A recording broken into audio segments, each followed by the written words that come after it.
You told your coding agent to wire up Stripe. The mock returned 200 OK, then production threw a 404 on the next call. Meet FetchSandbox. Here's why. An ordinary mock keeps no memory between calls, so the second one comes back a 404. FetchSandbox is a stateful fake of 50-plus real APIs that actually remembers. Stateful means 4 things a plain mock can't do. What you post is there on the next get. Resources move through real states. Webhooks actually fire, and IDs chain. The whole life cycle, not one green check.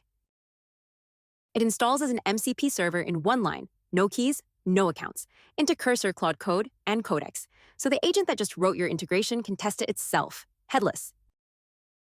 And here's the clever part. Every run hands you a replayable receipt link. Drop it in a pull request or Slack, and anyone replays the exact bug. No real API, no burned quota.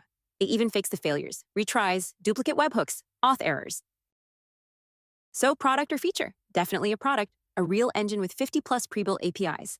But 2 things worth knowing. Stateful mocking isn't brand new, and it's a modeled fake, so it mirrors behavior and state, not every vendor quirk. Its real edge is being MCP-native, out of the box. Pricing is plain, free tier, $5 a month after.